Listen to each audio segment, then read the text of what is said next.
social skills, but I'm very afraid to approach people. I'm in college, I want to get to know and develop, but I'm very shy. My fears slow me down a lot, and I've always been interested in asking a person who is about to leave whether these fears are worth something or not. Do you think you should take risks in life? Is it necessary to get to know people despite the fear? I'm sorry if this is a dumb question, I hope you find peace.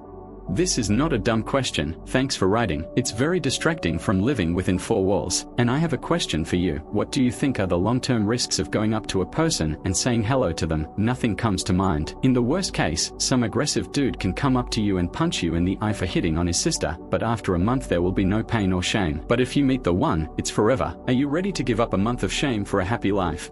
What are you going to do for the last few hours? And good luck. And good luck to you, my friend. I hope you find the peace you deserve. I will live. I would really like to travel the world right now and meet new people, but the closest thing I can do right now is sit here and chat with you. Sorry for the dumb answer, but I can't have another world tour anymore. Greetings from Victoria, Australia. I'm glad you stopped by. Ireland is here too. Greetings from Japan. Hang on, Toronto buddy. My uncle has been battling bone cancer for the last 4 years. Yesterday, the oncologist said that they found a new formation in his abdomen, which no longer makes sense to treat, and sent him home. Cancer is a terrible thing. I'm even afraid to imagine what you had to go through. I hope that you will find peace, and if you are a believer, then I hope that you will find yourself in a better world.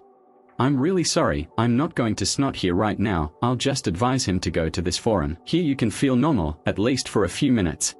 You had a list of things you needed to do in your lifetime. If so, how are you doing? I had only one point to have a child, and I did not fulfill it, and I still haven't seen it. Northern Lights.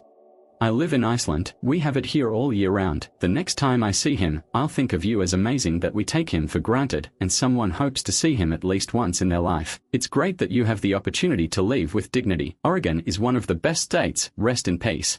Why are you on Reddit instead of spending time with your loved ones? I don't want to sound like an asshole. I like you, but it seems to me that they need you more now. What is your purpose here? Thank you for your time. I understand how valuable it is. I'm here because I want to feel alive for the last time. My loved ones are eating now, so I'm the only one here. They wanted to eat at the hospital, but I persuaded them to go and get some air, because it is morally very difficult to stay here for a long time. I'm stuck on Reddit because I'm the only one. I hope you'll be satisfied with this answer. My goal is to keep this thread running until Tuesday. Are you sure you want to leave alone? Rest in peace, man. We are all leaving alone. Why would he need people to watch this? At 1997, I was sitting in a hospital room and watching my father die of cancer. He was shaking and all that, there are no words. As hard as it was for me to watch, he was stuffed to the limit with medicines, there were too many of them. Nevertheless, it warms my soul to think that I had the opportunity to tell him goodbye and hold his hand for the last time. In a way, I was happy that I did it.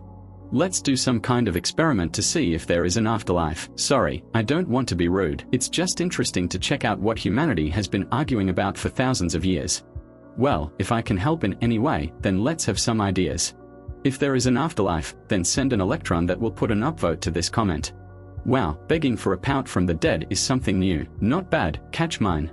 It's probably not just when you know the day and hour of your death, what's going on in your head. It seems to me that this is such a heavy burden, isn't it? I haven't fully figured it out yet. I think it's going to be really hard on Monday. Have you come across any religious fanatics who tried to convince you to give up your decision? They even sent me letters with hate. If you could get your old health back for one day, what would you do with that time? I would fly to Florida, to Key. I once had a special day there. I saw both sunrise and sunset then. It was so peaceful there. I was happy to repeat it with my soulmate, but I didn't deserve it.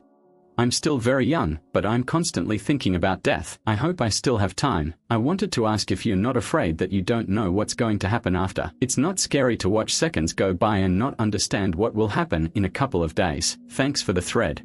I don't look at my watch. I have a lot of fears right now, but most of all I'm thinking about two things. First, please, just don't make it hurt like hell. Secondly, I hope that my parents will survive all this and that only happiness will await them further. I don't want to hurt myself or others anymore.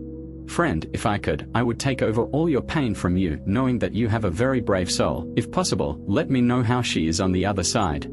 Even if it were possible, I would never ask you to do it anyway. It's all right, I'm ready.